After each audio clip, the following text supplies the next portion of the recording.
Israel ಮತ್ತು Iran ನಡುವಿನ ಉದ್ವೇಗ ತುಂಬಿದ ರಾಜಕೀಯ ಸಂಬಂಧಗಳು ಹಲವು ದಶಕಗಳಿಂದ ಇದೆ. ಇಂದು ಫೆಬ್ರವರಿ 28, 2026 ಗಂಭೀರ ಹಂತ ತಲುಪಿದೆ. ಫೆಬ್ರವರಿ 28, 2026 ರಂದು ಇಸ್ರೇಲ್ ಮತ್ತು ಯುನೈಟೆಡ್ ಸ್ಟೇಟ್ಸ್ ಯುಎಸ್ ಸಂಯುಕ್ತವಾಗಿ ಇರಾನ್ ಮೇಲೆ ಆಪರೇಷನ್ ಎಪಕ್ ಫ್ಯೂರಿ ಎನ್ನುವ ಬೃಹತ್ ಯುದ್ಧ ಕಾರ್ಯಾರಂಭ ಮಾಡಿದರು.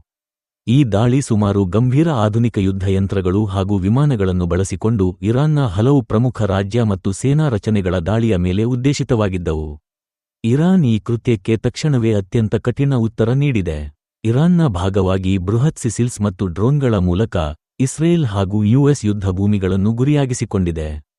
ಎರಡೂ ದೇಶಗಳ ರಾಜಕೀಯ ನಾಯಕರು ತಮ್ಮದೇ ಆದ ಗುರಿಗಳನ್ನು ಘೋಷಿಸಿದ್ದು, ಇರಾನ್ ತನ್ನ ತೀವ್ರ ಪ್ರತಿಕ್ರಿಯೆಯನ್ನು ಮುಂದುವರೆಸುತ್ತೆ ಎಂದು ತಿಳಿಸಿದೆ ಮತ್ತು ಎಚ್ಚರಿಕೆ ನೀಡಿದೆ. ಈ ಯುದ್ಧವು ಇತ್ತೀಚೆಗೆ ಆರಂಭವಾಗಿರುವುದಲ್ಲ. ಇದಕ್ಕೆ ರಾಜಕೀಯ, ಸೈನ್ಯಾತ್ಮಕ ಮತ್ತು ಪರಮಾಣು ಇನ್ನಿತರ ವಿಭಾಗಗಳು ಸೇರಿವೆ. 2025 ರಂದು ಜೂನ್ನಲ್ಲಿ ಯುಎಸ್ ಮತ್ತು ಇಸ್ರೇಲ್ ಸೇರಿ ಇರಾನ್ನ ನ್ಯೂಕ್ಲಿಯರ್ ತಂತ್ರಗಳನ್ನು ಗುರಿಯಾಗಿಸಿ ದಾಳಿ ಮಾಡಿದ ಸಂದರ್ಭ ಇದುವರೆಗೆ ಅತ್ಯಂತ ದೊಡ್ಡ ಯುದ್ಧದ ಘಟ್ಟವಾಗಿದೆ.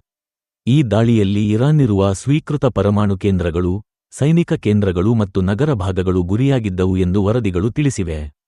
ಇದಕ್ಕೆ ಇರಾನ್ ಹೋರಾಟವಾಗಿ ಅನೇಕ ಮಿಸೈಲ್ಗಳನ್ನು ಇಸ್ರೇಲ್ ಮತ್ತು ಅದರ ಸಂಯುಕ್ತ ಸೇನೆಯನ್ನು ಗುರಿಯಾಗಿಸಿಕೊಂಡಿತ್ತು.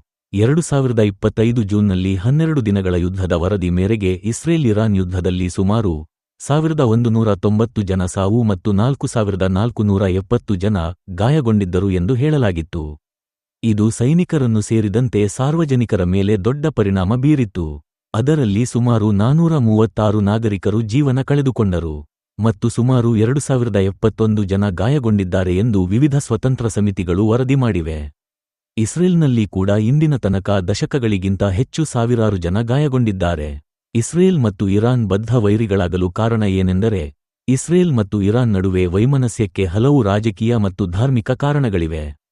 1979 ರ ಇಸ್ಲಾಮಿಕ್ ಕ್ರಾಂತಿಯ ನಂತರ ಇರಾನ್ ಇಸ್ರೇಲ್ ಅನ್ನು ತನ್ನ ಶತ್ರು ಎಂದು ಘೋಷಿಸಿತು. ಇಸ್ರೇಲ್ ಅಮೆರಿಕದ ಜೊತೆ ಹತ್ತಿರದ ಮೈತ್ರಿ ಹೊಂದಿರುವುದು ಇರಾನ್ಗೆ ಅಸಮಾಧಾನಕಾರಿಯಾಗಿದೆ. ಇರಾನ್ ಪ್ಯಾಲೆಸ್ಟೈನ್ ಪರ ಸಂಘಟನೆಗಳಿಗೆ ಬೆಂಬಲ ನೀಡುತ್ತದೆ. ಇಸ್ರೇಲ್ ಅದನ್ನು ತನ್ನ ಭದ್ರತೆಗೆ ಧಮ್ಕಿ ಎಂದು ನೋಡುತ್ತದೆ. ಜೊತೆಗೆ ಇರಾನ್ನ ಅಣು ಕಾರ್ಯಕ್ರಮದ ಬಗ್ಗೆ ಇಸ್ರೇಲ್ಗೆ ಗಂಭೀರ ಆತಂಕವಿದೆ. ಪ್ರಾದೇಶಿಕ ಪ್ರಭಾವಕ್ಕಾಗಿ ನಡೆಯುವ ಸ್ಪರ್ಧೆಯು ಈ ವೈರಾಗ್ಯವನ್ನು ಹೆಚ್ಚಿಸಿದೆ. ಇಂದಿನ ಫೆಬ್ರವರಿ 28, 2026 ರ ದಾಳಿಯ ನಂತರ ಅಮೆರಿಕದ ಅಧ್ಯಕ್ಷ ಡೊನಾಲ್ಡ್ ಟ್ರಂಪ್ ಕೂಡ ಹೇಳಿಕೆ ನೀಡಿದ್ದಾರೆ, ಇರಾನ್ ಪರಮಾಣುವನ್ನು ಹೊಂದಲು ನಾವು ಬಿಡುವುದಿಲ್ಲವೆಂದು. ಹಾಗೆಯೇ ಇಸ್ರೇಲ್ ಕೂಡ ದಾಳಿ ಮಾಡಿರುವುದನ್ನು ಒಪ್ಪಿಕೊಂಡಿದೆ. ಈಗ ಇರಾನ್ನಿಂದ ಪ್ರತಿದಾಳಿ ಕೂಡ ಆಗಿರುವುದರಿಂದ ಜನ ಆತಂಕಗೊಂಡಿದ್ದಾರೆ. ಎಲ್ಲ ಕಡೆಯೂ ಕೂಡ ಸೈರನ್ ಸದ್ದು ಕೇಳಿಬಂದಿದೆ. ಜನ ಬಾಂಬ್ ಶೆಲ್ಟರ್ ಒಳಗೆ ತಮ್ಮ ಪ್ರಾಣವನ್ನು ತಾವು ರಕ್ಷಿಸಿಕೊಳ್ಳುತ್ತಿದ್ದಾರೆ. ಒಟ್ಟಾರೆ ಈ ಎರಡು ದೇಶಗಳು ಕೂಡ ಪರಸ್ಪರ ಪ್ರತಿದಾಳಿ ನಡೆಸಿಕೊಂಡು ಬರುತ್ತಿರುವುದು ತೀವ್ರ ಆತಂಕ ಮೂಡಿಸಿದೆ. ಇರಾನ್ ಮೇಲೆ ದಾಳಿಯ ನಂತರ ಇರಾನ್ ಬೆಂಬಲಿತ ಹೌತಿ ಉಗ್ರರ ತಂಡವು ಇಸ್ರೇಲ್ ಮತ್ತು ಅಮೆರಿಕದ ಕೆಲವು ಕಂಟ್ರೋಲ್ ಭಾಗಗಳ ಮೇಲೆ ಭಯಾನಕ ದಾಳಿ ನಡೆಸಿದೆ. ಕತಾರ್, ಸೌದಿ, ಬೇಹರೇನ್ ಮತ್ತು ಅಮೆರಿಕ ನೆಲೆಗಳ ಮೇಲೆ ಏಕಕಾಲಕ್ಕೆ 400 ಕ್ಷಿಪಣಿಗಳಿಂದ ಹೌತಿ ಉಗ್ರರು ದಾಳಿ ನಡೆಸಿದ್ದಾರೆ. ಇಸ್ರೇಲ್, ಇರಾನ್ ಮತ್ತು ಅಮೆರಿಕ ಹಾಗೂ ಗಲ್ಫ್ ದೇಶಗಳ ಪರಿಸ್ಥಿತಿ ಈಗ ತುಂಬಾ ಗಂಭೀರವಾಗಿದೆ. ಇಂದು ಈಗಾಗಲೇ ಹಲವು ಸಾವು ನೋವು ಸಂಭವಿಸಿದೆ. ಪರಿಸ್ಥಿತಿ ಎಲ್ಲಿಗೆ ಹೋಗಿ ತಲುಪಬಹುದು ಎಂಬುದು ಊಹೆಗೂ ನಿಲುಕದಾಗಿದೆ.